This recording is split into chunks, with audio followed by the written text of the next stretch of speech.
There is always a bull market somewhere. Share market की ये कहावत बिल्कुल आज मैं जिस कंपनी के बारे में बात करने जा रहा हूँ उस पर परफेक्ट बैठती है। वैसे देखा जाए तो पिछले दो पौने 2 सालों में मार्केट ने कुछ खास रिटर्न नहीं दिया है। और मार्केट ओवरऑल लेवल पे आप देखेंगे तो कुछ सेलेक्टिव शेयर है जिन्होंने अच्छा परफॉर्म किया है।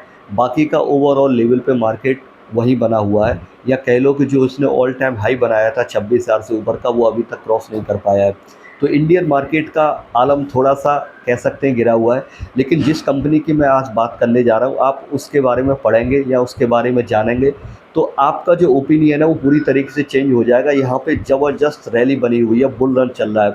तो मैं बात करने जा रहा हूँ स्टरलाइट टेक्नोलॉजी लिमिटेड के बारे में।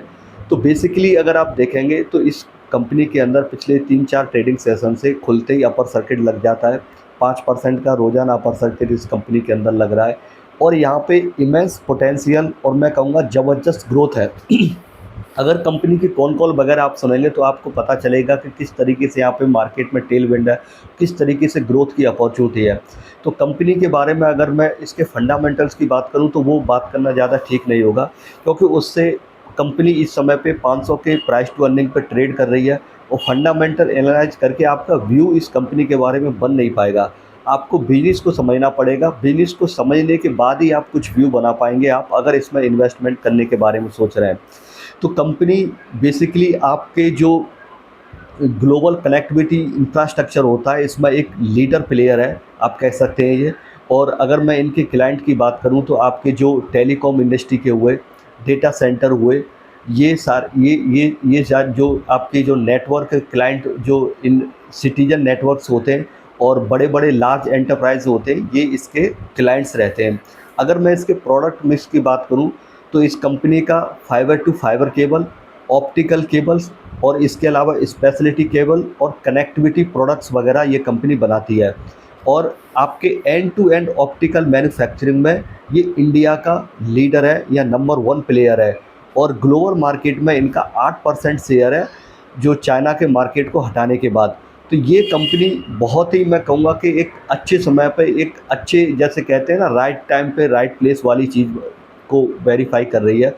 मैनेजमेंट के हिसाब से जो आपका 5G का इम्प्लीमेंटेशन है और जो एआई का जिस हिसाब से धीरे धीरे यूज बढ़ता जा रहा है, एआई इंफ्रास्ट्रक्चर की जो डिमांड है वो इनके मेन टेलविंड में आते हैं।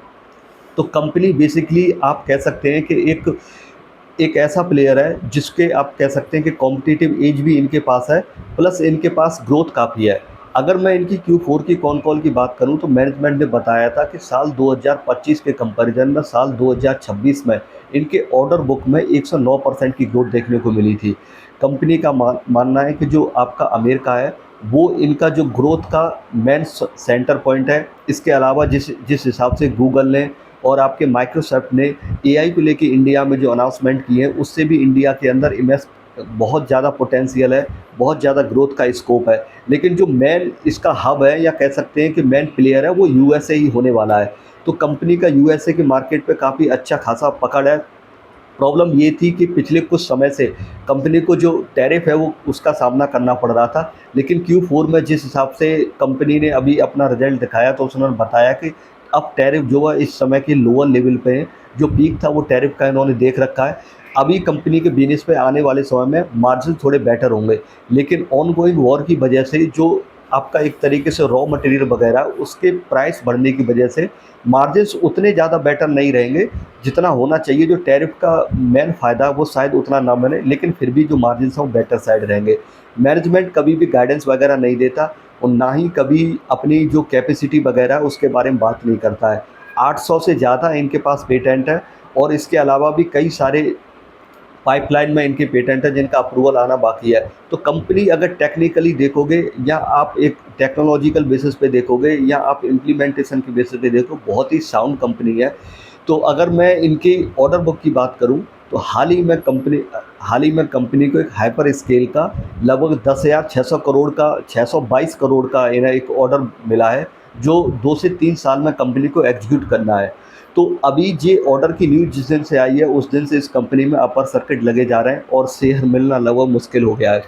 तो अगर इस ऑर्डर को आप देख लें तो जब Q4 की कौन-कौन हुई थी, तो एक इन्वेस्टर थे जिन्होंने एक क्वेश्चन पूछा भी था कि जिस हिसाब से आपका एआई इंफ्रास्ट्रक्चर में बूम आया हुआ है और जिस हिसाब से हमारा टेक्नोलॉजी है, हमारे पास कैपेसिटी है, तो हमारे पास वो 1 बिलियन का ऑर्डर या कुछ ऐसा पाइपलाइन में है क्या, या ऐसी न्यूज़ कब सुनने को मिलेगी?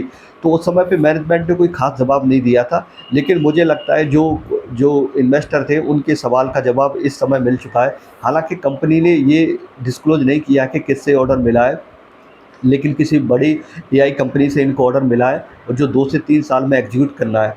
तो अगर सारे ऑर्डर का एग्जीक्यूशन को आप देखोगे, एक एस्टिमेटेड ग्रोथ भी आप देखोगे तो 70 से 100% की ग्रोथ आती है।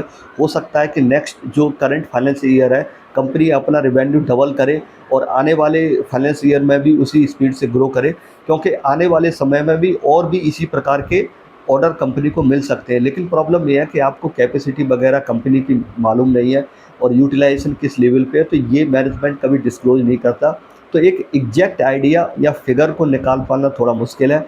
आप कह सकते हैं कि ये एक ऐसी कंपनी है जिसमें हाई ग्रोथ की बहुत सारी पोटेंशियल है, हाई ग्रोथ के साथ लंबे समय तक ग्रो कर सकती है और यहाँ पे एआई का काफ़ी टेलविंड है।